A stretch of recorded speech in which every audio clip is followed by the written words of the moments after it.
আসসালামু আলাইকুম। Take help বাংলাতে আপনাদের সবাইকে স্বাগতম। আজকের ভিডিওতে দেখব মাত্র 2 মিনিটে কিভাবে মাইক্রোসফট অফিস এর প্রোডাক্ট অ্যাক্টিভেশন ফেইল্ড এবং এরর কোড সমস্যার একটি সমাধানের পদ্ধতি। আপনার কম্পিউটারে যদি এই সমস্যাটি দেখা যায় তাহলে ভিডিওটি শেষ পর্যন্ত দেখুন। প্রথমে আপনারা রাইট বাটন ক্লিক করে দেখবেন মাইক্রোসফট ওয়ার্ড ডকুমেন্ট লেখা রয়েছে। এটি ওপেন করার সঙ্গে সঙ্গে দেখতে পাবেন Microsoft Word product activation failed. তো এই সমস্যাটার সমাধান আজকে আমরা করব। আমরা ফার্স্ট টাইমে দিস পিসি অথবা মাই কম্পিউটার ওপেন করব।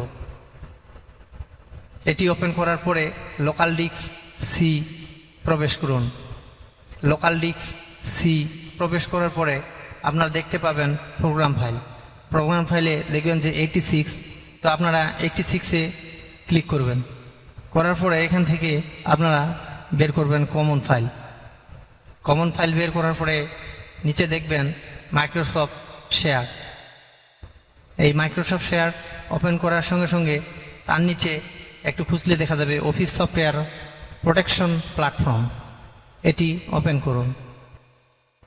এখন আপনারা দেখতে পাচ্ছেন ওএসপিপি রিয়াম। এটি রাইট বাটন ক্লিক করে রান অ্যাডমিনিস্ট্রেট করুন। রাইট অ্যাডমিনিস্ট্রেট করার পরে যদি এরকম পপ আপ আসে তাহলে আপনারা ইয়েস করুন। ইয়েস করার পরে আপনারা দেখতে পাবেন যে সেটি চলে গেছে।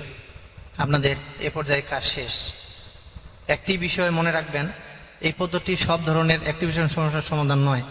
যদি আপনার অফিসের লাইসেন্স মেয়াদ শেষ হয়ে যায়, ভুল প্রোডাক্ট কি ব্যবহার করা হয়ে থাকে, অথবা প্রাতিষ্ঠানিক ভিত্তিক লাইসেন্স ভলিউম লাইসেন্স সঠিকভাবে কনফিগার না থাকে, তাহলে বৈধ প্রোডাক্ট কি বা সঠিক লাইসেন্স ব্যবহার করতে হতে পারে।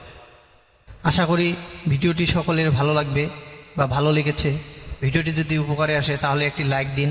নতুন নতুন কম্পিউটার সফটওয়্যার ও টেকনোলজি বিষয়ে ভিডিও পেতে টেক হেল্প বাংলা চ্যানেলটি সাবস্ক্রাইব করুন।